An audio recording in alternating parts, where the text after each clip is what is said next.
সংস্কৃতি আহিছে আহিছে হিমন্ত আহিছে আশাৰে বতৰালৈ পুৰা দে পকাই দিওঁ ওলাই জবাতলৈ সঁহাৰি দিবলৈ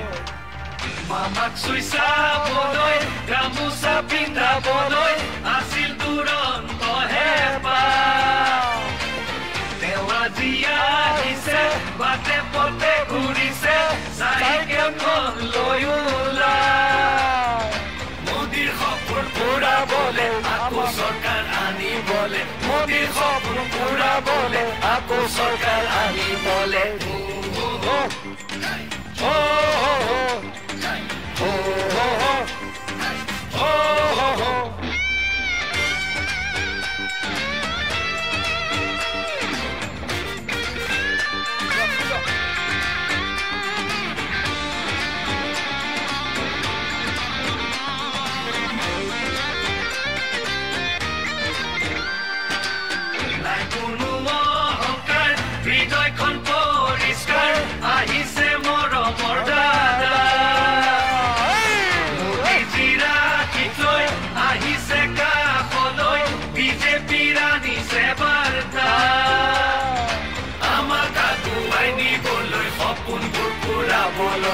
আমাক আগুৱাই নিবলৈ সপোনবোৰ পুৰাবলৈ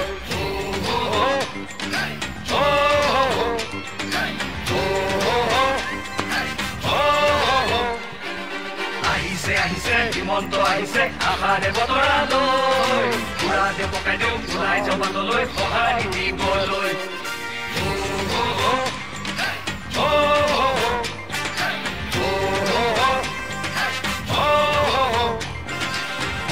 তুলিব বিজেপি আহিব বান্ধু টঙালি ঘূৰিব লাগিব বচাব লাগিব আমাৰ সংস্কৃতি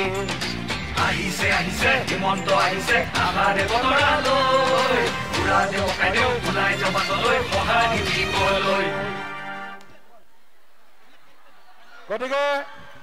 আমাৰ সকলোৰে পৰম শ্ৰদ্ধাৰ মাননীয় মুখ্যমন্ত্ৰী এক মিনিট পৰি যাব মাননীয় মুখ্যমন্ত্ৰী ডাঙৰীয়াক আমি হৃদয়েৰে আজিৰ এই বিশাল নিৰ্বাচনী সভা আৰু আমাৰ বিজয় সংকল্প সমাৰোহলৈ উষ্ম আৰু আন্তৰিক স্বাগতম জনাইছোঁ লগে লগে আপোনালোক সকলোকে বিনম্ৰতাৰে আহ্বান জনাইছোঁ সকলোৱে এই নিৰ্বাচনত যি সংকল্প ল'ব যে আমাৰ 12টা জিলা পৰিষদৰ ভিতৰত ইতিমধ্যে 2টা জিলা পৰিষদ বিনা প্ৰতিদ্বন্দ্বিতাৰে আমি নিৰ্বাচিত হৈছোঁ আমাৰ আঞ্চলিক পঞ্চায়তত প্ৰায় 11জন আঞ্চলিক পঞ্চায়তৰ প্ৰাৰ্থীয়ে বিনা প্ৰতিদ্বন্দ্বিতাৰে নিৰ্বাচিত হৈছে এয়া প্ৰমাণ কৰিছে নৰেন্দ্ৰ মোদী ডাঙৰীয়া ডক্টৰ হিমন্ত বিশ্ব শৰ্মা ডাঙৰীয়াৰ প্ৰতি দৰংবাসীৰ আস্থা আৰু বিশ্বাসৰ এয়া যেন এক দৃশ্যমান এক প্ৰতিফলন শ্ৰদ্ধেয় মুখ্যমন্ত্ৰী ডাঙৰীয়া দৰংবাসী ৰাইজে 10:30 বজাৰ পৰা 11 বজাৰ পৰা আপোনাৰ ভাষণ শুনিবৰ কাৰণে আপোনাক চাবলৈ ৰৈ আছে এবাৰ জোৰদাৰ হাত চাপৰিৰে মোৰ লগত সকলোৱে ক'ব ডক্টৰ হিমন্ত বিশ্ব শৰ্মা জিন্দাবাদ ডক্টৰ হিমন্ত বিশ্ব শৰ্মা জিন্দাবাদ বহুত বহুত ধন্যবাদ এতিয়া মাননীয় মুখ্যমন্ত্ৰী ডাঙৰীয়াক আমাৰ মাননীয় জিলাৰ সভাপতি মুকুন্দ ডেকা মাননীয় আমাৰ বিধায়ক শ্ৰী ডক্টৰ ৰাজবংশী ডাঙৰীয়া আৰু আমাৰ দলীয় কাৰ্যকৰ্তাসকলে সন্মান প্ৰদৰ্শন কৰিব এখন ফুলাম গামোচা আৰু এখন আমাৰ অসমীয়া পৰম্পৰাৰ প্ৰতীক কাহৰ শৰাই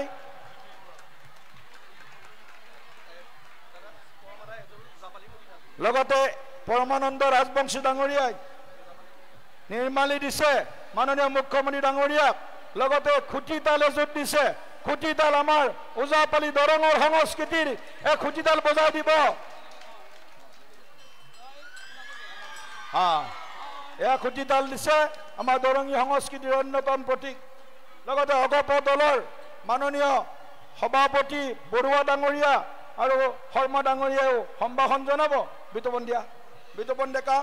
আমাৰ নিৰ্বাচিত জিলা পৰিষদ বিতুপন ডেকা বিনা প্ৰতিদ্বন্দ্বী নিৰ্বাচিত হৈছে বিতুপন ডেকা আৰু নাথ ক'ত গ'ল আমাৰ নাথ পৰিস্মিতা নাথ পৰিস্মিতা এয়া বিতুপন ডেকাই সম্ভাষণ জনাইছে মাননীয় মুখ্যমন্ত্ৰীক আৰু দিয়া আমাৰ যুৱ মৰ্চাৰ সভাপতি শৰ্মা ডাঙৰীয়াও এয়া আমাৰ পৰিস্মিতা নাথ বিনা প্ৰতিদ্বন্দ্বিতাই নিৰ্বাচিত হৈছে। দিয়া শ্ৰী শ্ৰী গণেশ বাবাৰ মূৰ্তি এটা প্ৰদান কৰিছে। গণপতি বাপ্পা মৰিয়া। হ'ব এতিয়া লগে লগে মই চমুকৈ দি দিয়া আমাৰ কাকতি ডাঙৰীয়ানীয়েও দিছে গামোচা এখন। লগে লগে মই পৰমানন্দ ৰাজবংশী ডাঙৰীয়াক চমুকৈ মুখ্যমন্ত্ৰীক আদৰিবলৈ আৰু ৰাইজক সম্বোধন কৰিবলৈ অনুৰোধ জনাইছোঁ। ধন্যবাদ। আমাৰ আজি এইখন সভাৰ সমবেত সুধীবৃন্দ, আজি যিগৰাকী ব্যক্তিক কেন্দ্ৰ কৰি সমগ্ৰ আমাৰ দৰং জিলা তথা চিপাঝাৰৰ সমষ্টিৰ আমাৰ বিভিন্ন জনসাধাৰণ ইয়াত সমবেত হৈছে, সেই সমবেত হোৱাৰ মূল কাৰক যিগৰাকী আমাৰ আটাইতকৈ আকৰ্ষণীয় যিগৰাকী ব্যক্তিৰ কাৰণে আজি হাজাৰ হাজাৰ মানুহে আহি ইয়াত সমবেত হৈছে। আমাৰ যশস্বী এগৰাকী আমি নৱ অসমৰ নিৰ্মাতা বিশ্বকৰ্মা হিচাপে আমি তেখেতক জানো, ডক্টৰ হিমন্ত বিশ্ব শৰ্মা ডাঙৰীয়া। আৰু আটাইতকৈ গুৰুত্বপূৰ্ণ কথা যে আজি এইখন সভাত আমাৰ এই লোকসভা সমষ্টিৰ যিগৰাকী ব্যক্তিয়ে ইতিমধ্যে ৰাষ্ট্ৰীয় প্ৰেক্ষাপটত উজৰি উঠিছে আৰু অসমৰো আমাৰ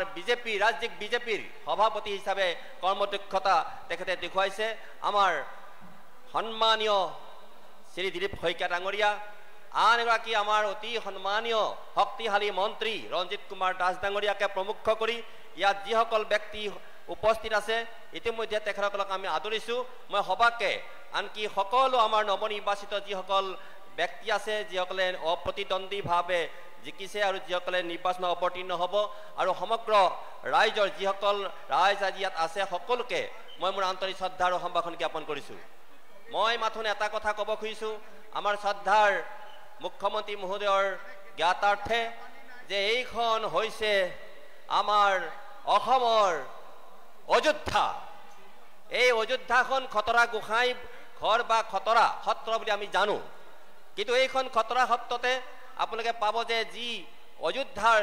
যিখিনি এটা উদ্যম, যিখিনি এটা আমি সকলোৱে জানো যে সেই অযোধ্যাৰ ৰঘুদেৱ আৰু ৰঘুনাথ, সেই ৰঘুনাথৰ কৃপাত আজি আপোনালোকে চাওক যে কি এটা প্ৰতিকূল বতৰ, আৰু সেই প্ৰতিকূল বতৰকো নেওচা কেওচা দি আজি আপোনালোকে আহিছে। আৰু বতৰ তেখেত অহাৰ লগে লগে তেখেতে যেতিয়া এই আমাৰ হেলিকপ্টাৰ উঠিছে